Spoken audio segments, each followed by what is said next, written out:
இங்க பாருங்க, உங்க பையன் வாழ்க்கையில உங்களுக்கு அக்கறை இருக்கும் இல்லையோமா, எங்க வீட்டு பொண்ணு வாழ்க்கை பத்தி எங்களுக்கு நிறைய அக்கறை இருக்கு. என் வீட்டுக்கார் வரட்டும், அவர் இல்லாம அவ எதுலயும் கழுத்து போட மாட்டான். அதுக்கு நாங்க விடவும் மாட்டோம். அண்ணி, நான் தான் போடுறேன்னு சொல்றேன்ல, நீங்க யாரு என்ன தடுக்கிறதுக்கு? ஏய், என்னடி வாய் ஓவரா நீளுது? யார பத்தி என்ன கேள்வி கேக்குற? இவ உன் அண்ணி. இத கேட்க என்ன யாருன்னு கேக்குறியா? மா, நீ யாருன்னு எனக்கு தெரியுமா? ஆனா என் சந்தோஷம், நிம்மதி, முன்னேற்றம், எதிர்கால வாழ்க்கை எல்லாத்துக்கும் குறுக்க நிக்கிறதே நீதான். ஏண்டி, நானா உன் சந்தோஷத்தை கெடுக்கிறேன்? நானா உன் வாழ்க்கையில குறுக்க நிக்கிறேன்? ஏண்டி இப்படி தீவிர பிடிச்சு போய் அலையிற? நீ ஏன் இந்த வீட்டுல எனக்கு பாரமா இருக்க? நீ ஏன் என்ன கொன்னிடுவ போல இருக்க? என்ன அடிக்காதீங்க, விடுங்க. நீ இது ஒரு உருப்படாத ஜென்மம். இத அடிச்சு நீங்க ஏன் உங்க கையையும் உடம்பையும் கெடுத்துக்கிறீங்க? கையை வலிக்க போகுது. இப்ப உங்க பொண்ணோட யோக்கிய கழுதை என்னன்னு உங்களுக்கு தெரிஞ்சு போச்சுல. இப்படி ஒரு பிள்ளைய பெத்ததுக்கு நீங்க வெட்கப்படணும். உன்னையும் ஒரு பொண்ணுன்னு எங்க அண்ணன் பெத்து போட்டான் பாரு, எல்லாம் தலையெடுத்து. பாத்தியா பாத்தியா என்ன சொல்லிட்டு போற? பாத்தியாடி, புருஷன் இல்லாத பொம்பளை ஒத்த ஆளா 3 பையன்களை வளர்த்தப்போ யாரும் என்ன எதுவும் சொன்னதில்லடி. ஒரு பொண்ணா பிறந்துட்டு இப்படி ஒரு கெட்ட பேர் வாங்கி கொடுத்துட்டியடி. நீ எல்லாம் ஒரு பொண்ணா? என் மூஞ்சலே முழிக்காதப்போ. ஐயோ கடவுளே. உங்க முகத்திலேயே முழிக்க மாட்டேன். நான் எங்கேயாவது போய் தொலைறேன். திவ்யா, திவ்யா, திவ்யா நில்லு.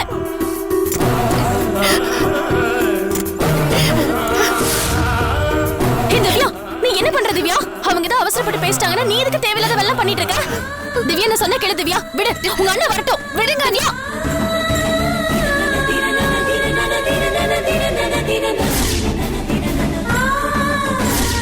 திவ்யா, திவ்யா, திவ்யா நில்லு திவ்யா. அத்தை இங்க பாருங்க அத்தை. ஏய், எங்கடி கிளம்புற? அத பத்தி உனக்கு என்ன கவலை? என் மூஞ்சில முழிக்க பிடிக்கல. எங்கயாவது போய் தொலைன்னு சொன்னேல, அதான் நான் போறேன். ஏய், எங்கடி போற? வேலை விஷயமா கொடைக்கானலுக்கு போறேன். தனியாவா? நீ தனியாவா போற? நான் ஒண்ணு தனியா போல. கவிதா ஆல்ரெடி அங்கதான் இருக்கா. அவங்க அண்ணன் கூட தான் போறேன்.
ஹலோ ஆகாஷ், நான் திவ்யா பேசுறேன்.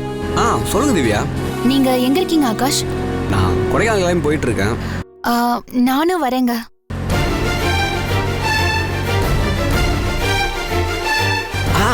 ஓகே ஓகே, வரீங்களா? எங்க வந்து என்ன பிக்கப் பண்ணிக்கிறீங்க? எங்க வரணும் சொல்லுங்க. உங்க வீட்டுக்கா? இல்ல இல்ல இல்ல, நான் வீட்ல இருந்து ஆல்ரெடி கிளம்பிட்டேன். எங்க வீட்டுக்கு வர வழியில ஒரு பெருமாள் கோயில் இருக்குல்ல, ஆமா, அங்க வந்துருங்க. நான் அங்க வெயிட் பண்றேன். வந்துடுறேன் திவ்யா. நைட்டு அங்க தங்க வேண்டி இருக்குமா? இல்ல இல்ல, போன உடனே மீட்டிங் முடிஞ்ச உடனே திரும்ப வந்துடலாம். கவிதா அங்கதானே இருக்கா, ஒன்னும் பயப்பட வேணாம். ஓகே, நான் வெயிட் பண்றேன். வந்துருங்க. அங்கேயே வெயிட் பண்ணுங்க, இதோ வந்துடுறேன்.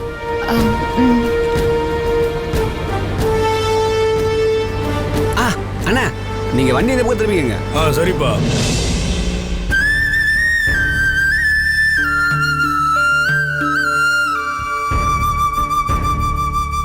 கடவுளே, எல்லாரும் நல்லா இருக்கணும். என் அப்பா அம்மா, என் மாமா எல்லாரும் சௌக்கியமா இருக்கணும். என் அத்தை வீட்டில் முக்கியமா என் திவ்யா மனசு வருத்தப்படாம சந்தோஷமா இருக்கணும்.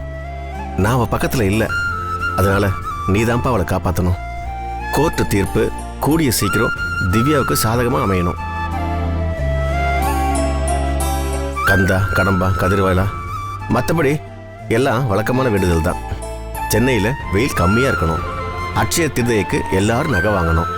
பெட்ரோல் விலை, காய்கறி விலை, முக்கியமாக தங்க விலை இறங்கணும். என் அரிசி மண்டி வியாபாரம் நல்லா இருக்கணும். கூடிய சீக்கிரம் ரேகாவோட சொத்து அவங்க தாத்தாவோட 2வது உயில் மூலமா அவகிட்ட போய் சேரணும். எல்லாரையும் காப்பாத்துப்பா.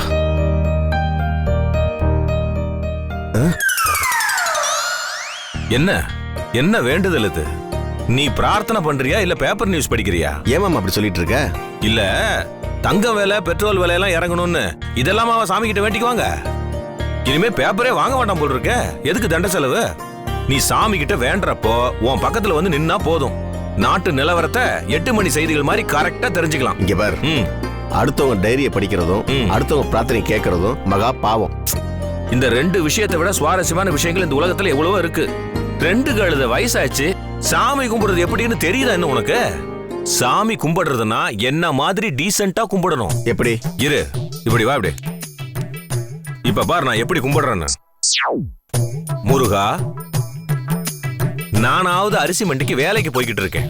நீ நாள் பூரா மயில் மேல உக்காந்துக்கிட்டு கையில ஒரு வேலை வச்சுக்கிட்டு 2 பக்கமும் ஆளை கரெக்ட் பண்ணியும் வச்சுக்கிட்டு சும்மா வெட்டியா தானே இருக்கிற. அதனால கவனி, இந்தா முருகா, இது கந்த சஷ்டி கவசம். இது உனக்கு ஐஸ் வைக்கிறதுக்காக எழுதின விஷயம்.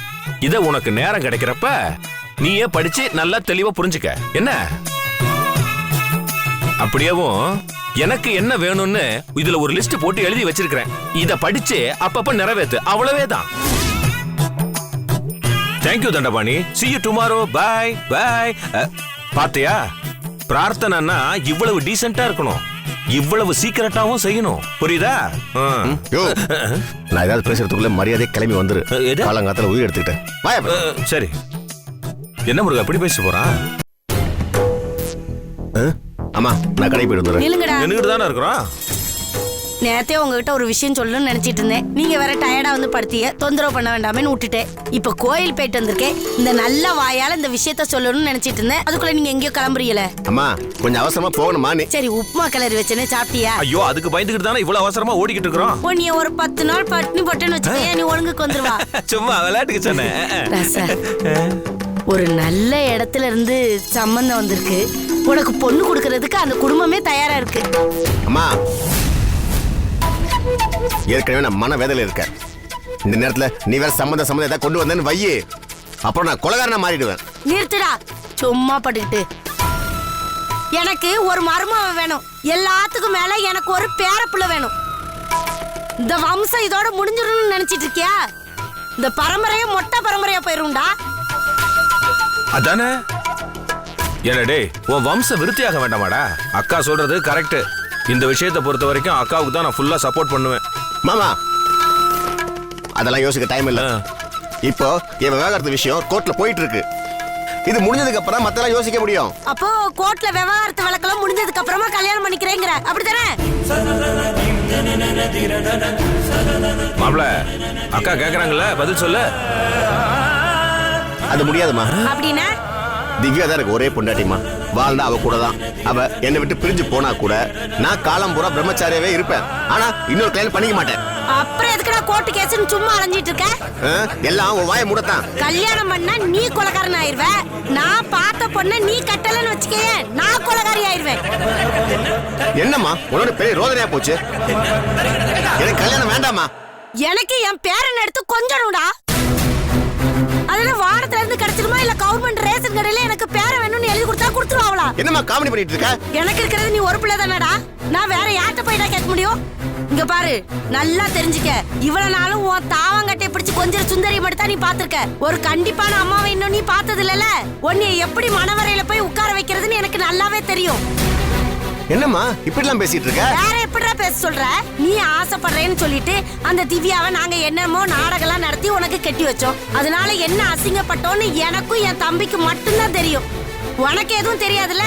அவ என்னடானா புருஷனை தள்ளி வச்சது மட்டும் இல்லாம அவனுக்கு கொடுக்க வேண்டிய மரியாதையை கூட கொடுக்காம கேவலப்படுத்திட்டு இருந்திருக்கா. இதெல்லாம் மறைச்சுக்கிட்டு என்னமோ சந்தோஷமா இருக்கிற மாதிரி எங்க கிட்ட என்னமா நாடகம் நடிச்ச நீ. அதனால இந்த பாரு, இந்த தடவை உன் விருப்பு வெறுப்பு அதை பத்திலாம் எங்களுக்கு கவலையே கிடையாது. நான் பார்த்த பொண்ணு கழுத்துல நீ தாலிய கட்டுற, அவளோட குடுத்தனத்தை நடத்துற.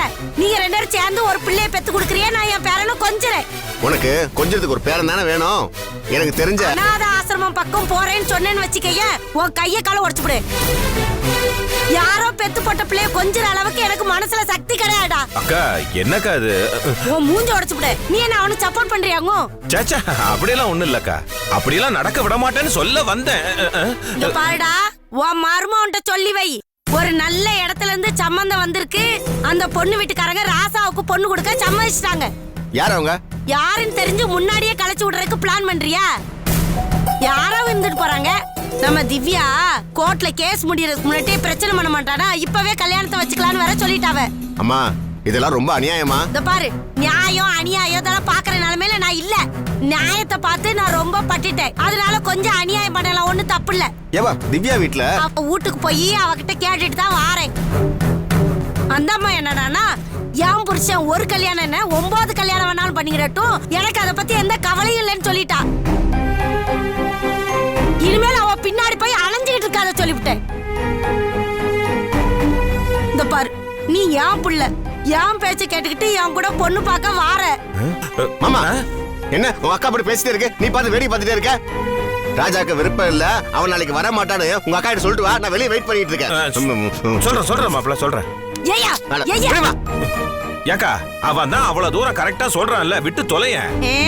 போற அன்னைக்கு அவன் பொண்ணு பார்க்க வரலன்னு வச்சுக்கேன், மொத்த அடியும் சத்து உனக்கு தான் விழுது. நாளைக்கு மாப்பிள கோலத்துல அவனும் மாப்பிள தோழனா நீ வந்து நிக்கணும். இல்லன்னா உன்னை உண்டு இல்லன்னு படிக்கிடுவேன். ஜாக்கிரதை. அட பாவிகளா, 2 பேரும் சேர்ந்துக்கிட்டு என்ன மணல் பையா நினைச்சு இந்த குத்து குத்திக்கிட்டு இருக்காங்களே. நான் ஒருத்தன் கல்யாணம் பண்ணாம இத்தனை வருஷமா ஒரு முதிர் கண்ணனா இருக்கிறேன். என்ன பத்தி கவலைப்பட இந்த வீட்டுல ஒரு நாதி இல்ல. இதெல்லாம் ராஜாவுக்கு 2ஆம் கல்யாணம். இதாண்டா உலகம். வேணும் வேணும்னு நினைக்கிற எனக்கு ஒண்ணுமே கிடைக்க மாட்டேங்குது. வேணாம் வேணாம்னு சொல்ற அவனுக்கு மேலும் மேலும் வச்சு திணிக்கிறான். போயிட்டேன் நான் வந்துட்டேன் மாப்பிள்ள.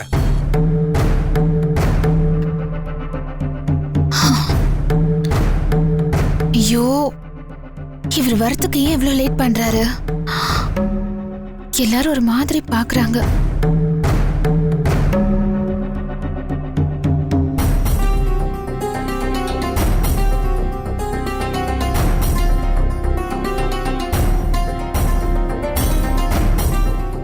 ஏய் திவ்யா, என்ன இங்க நின்னுட்டு இருக்க? அது வந்து கோயிலுக்கு வந்தேன். கோயிலுக்கு எல்லாரும் பூ பழத்தோட வருவாங்க, நீ என்ன பேக்கோட வந்திருக்க?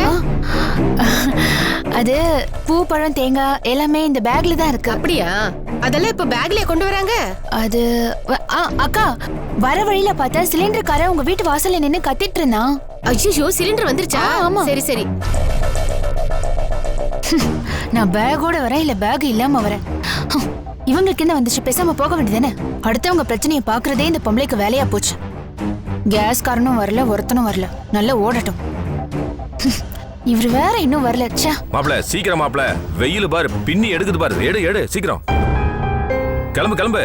என்ன மாமா அங்க பாரு. ஐயோ மாப்பிள்ள, வெயில் பின்னி எடுத்தாலும் பரவாயில்ல, 10 கிலோமீட்டர் சுத்தி போனாலும் இப்படி போயிடலாம். திருப்பு வண்டி திருப்பு. கொஞ்சம் மாமா, அவ ஏதோ பேக்க கையில வச்சுட்டு வெயிட் பண்ணிட்டு இருக்கா. அவ எங்க போறான்னு கேட்டு வந்தா. ஐயோ சும்மா இரு மாப்பிள்ள, வண்டி இப்படி திருப்பு போயிடலாம். வா மாமாங்கறேன்.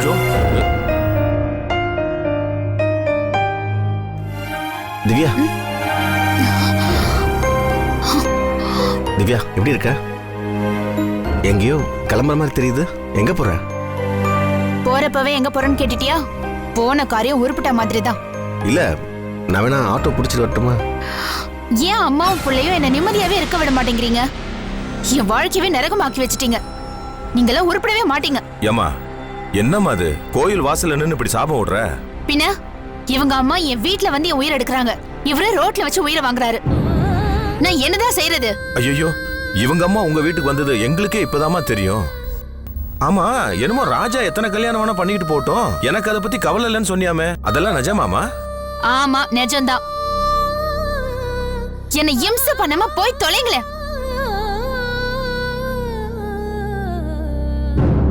திவ்யா, எனக்கு டைவர்ஸ் கிடைச்சாலும் கடைசி வரைக்கும் நீதான் என் பொண்டாட்டி. நீ இல்லைன்னா நான் பிரம்மச்சாரியா இருப்பேனே தவிர மற்றபடி நான் சம்சாரியா மாற மாட்டேன். ஆமா, இப்படி சொன்னவங்க தான் பொண்டாட்டி செத்து அவ உடம்ப சூடு ஆறுறதுக்குள்ள வேற ஒரு கல்யாணம் பண்ணிக்கிறாங்க. ஆம்பளைங்க புத்திய பத்தி எங்களுக்கு தெரியாதா? எக்கடாவது கெட்டு போய் தொலைங்க. Hi Divya. Hi Divya. Hi. என்னடா இது மாப்ள? என்ன ஆகாஷ் இவ்வளவு நேரம்? வா, வந்து வண்டியில ஏறு. திவ்யா, என்னது இவன் கூட கார்ல போற? ஏமா, இவ கவிதாவோட அண்ணன் ஆகாஷ். இவன் ஒரு அரை லூசுமா. முழு லூசு கூடவே குடும்பம் நடத்திட்டேன். அரை லூச சுலபமா சமாளிப்பேன்.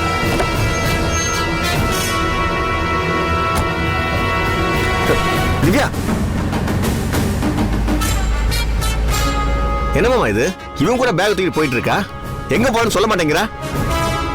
ஒருவேளை இது கவிதாவோட திட்டமா இருக்குமோ? இல்ல மாப்ள, கரையை விட்டு ரொம்ப தூரம் நடந்து போற நண்டு கடைசியில குழம்புல தான் கொதிக்கணும் எங்க ஊர்ல ஒரு பழமொழி சொல்லுவாங்க.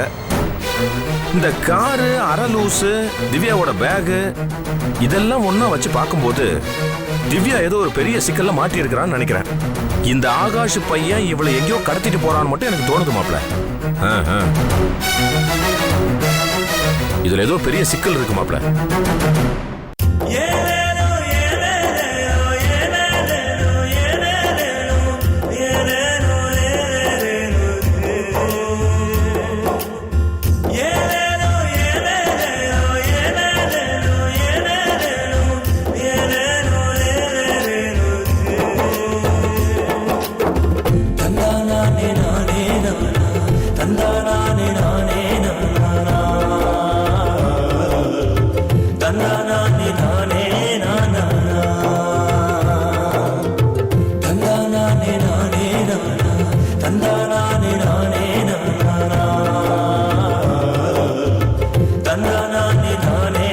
என்னங்க, நம்ம கார்ல வரும்போது சைடு முன்னாடி எல்லாம் ரொம்ப அழகா இருந்துச்சுல்ல? ஆமா. பேசாம இங்கேயே வந்து தங்கிடலாம் போல இருக்கு. அதை எப்படி சரச முடியும்? ஏங்க, இங்க EB ஆபீஸ் இருக்காதா? நீங்க சென்னையில இருந்து காஞ்சிபுரத்துக்கு டிரான்ஸ்ஃபர் வாங்கின மாதிரி காஞ்சிபுரத்துல இருந்து இங்க டிரான்ஸ்ஃபர் வாங்கிக்கோங்க. எல்லாம் கேட்கறதுக்கு நல்லா தான் இருக்கு. நடக்கிற கதையா? இவ்வளவு நாள் அங்கேயே இருந்து பழகிட்டோம். இனிமே இங்க இருக்கிறது கஷ்டம். உங்க வீட்டு ஆளுங்க, எங்க வீட்டு ஆளுங்க எல்லாமே அங்கதான் இருக்காங்க. வேணா ஒண்ணு பண்ணும், அப்பப்போ வருவோம் போ. வா.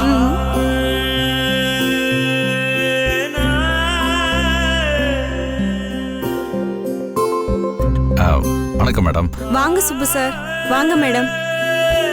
உங்களுக்கு ரூம் புக் பண்ணிருக்கோம். இந்த ஃபார்ம்ல மட்டும் கையெழுத்து போடுங்க. நான் யாருன்னு கூட சொல்லவே இல்லை. அதுக்குள்ள தேவையில்லை சார். சங்கர் சார் போன்ல எல்லா டீட்டெயிலும் சொல்லிட்டாரு. நீங்க தங்கி இருந்து போற வரைக்கும் எல்லா ஏற்பாடும் நாங்க தான். 1 செகண்ட். என்ன சரசு, உன் தம்பி பின்னி எடுக்கிறான். சரி விடுங்க, நம்ம 2 பேரும் சந்தோஷமா இருக்கணும்னு நினைச்சிருப்பான். என்ஜாய் பண்ணுவோம். பேரர் மேடம், செக்-இன் பண்ணிக்கோங்க. வாங்க சார் போலாம். Thank you sir. வா.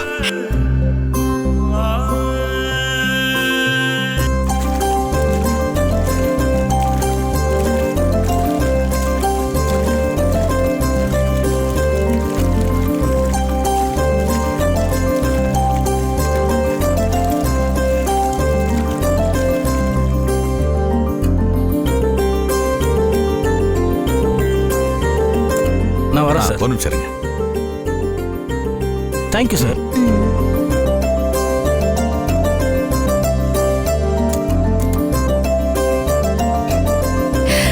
இந்த ஹோட்டலே நல்ல மலை உச்சியில சூப்பரா அமைஞ்சிருக்கு இல்லங்க? நானும் கொடைக்கானல் வந்திருக்கேன். இப்படி ஜோடியா கார்ல எல்லாம் வந்ததே இல்ல. என்ன இயற்கை காட்சி இல்ல? ஆமாங்க, எல்லாம் நம்ம பையன் வந்த நேரம் தான். பையன் முடிவே பண்ணியாச்சா? என் பொண்ணா இருக்கக்கூடாதா? இல்ல, முதல்ல பையன், 2வது தான் பொண்ணு. ஓ, இப்ப கொடைக்கானலுக்கு இன்னொரு ட்ரிப் இருக்குன்னு சொல்லு. இல்லையா? ஊட்டிக்கு போலாம். ஓ, அப்படி ஒரு ஐடியா இருக்கா? ஆமா, ஆனா என் தம்பி செலவுல கிடையாது, நம்ம சொந்த செலவுல போனோம். இதை நம்ம தம்பி சொல்லியா வந்தோம். நான் தான் ஊருக்கு போலாமான்னு கேட்டேன். அதுக்கப்புறம் தான் உன் தம்பி இந்த ஏற்பாடெல்லாம் பண்ணான். நான் ஒன்னும் ஓசில ஒரு ஆள் கிடையாது. சரி சரி சரி, கோவப்படாதீங்க. சரி, முதல்ல நம்ம குளிச்சுட்டு சாப்பிட்டுட்டு கொடைக்கானல்ல சுத்தி பார்க்க போறோம். நம்ம டிரைவர் இந்த ஊர் தானா. இந்த ஊர்ல அவனுக்கு எல்லா அத்துப்படியா. சரி, முதல்ல நீங்க போய் குளிச்சுட்டு வாங்க. நீ நீங்க போங்க, அப்புறம் பார்க்கலாம். இந்தாங்க, இப்பவே டவலை கொண்டு போங்க. அப்புறம் பாத்ரூம்க்கு போனதுக்கு அப்புறம் சரசு சரசுன்னு கூப்பிட்டு தொல்லை பண்ண கூடாது சொல்லிட்டேன். டவலை கொண்டு கொடுத்தா குறைஞ்சா போயிடுவேன். அதெல்லாம் ஒண்ணும் வேண்டாம். உங்களை பத்தி எனக்கு நல்லாவே தெரியும். நீங்க போய் குளிங்க. என்ன சர்ச்சு, கொடைக்கானல் வந்திருக்கோம், ஹனிமூன் வந்திருக்கோம், நம்ம போய் தனியா குளிக்கிறதுக்கா வந்தது? பார், நீ டவல் கொண்டு கொடு, நான் ஒன்றும் பண்ண மாட்டேன், முதுகு மட்டும் தேய்ச்சி விடு. இங்க பாருங்க, உங்களை பத்தி எனக்கு நல்லாவே தெரியும். நீங்க போய் குளிங்க, நான் உங்களுக்கு ட்ரெஸ் எடுத்து வைக்கிறேன். இல்ல நீ என் கூட வரணும். ஆஹா, வரணும் முடியாது. வரணும் சொன்னா வரணும் கேளுங்க. வரணும். என்னங்க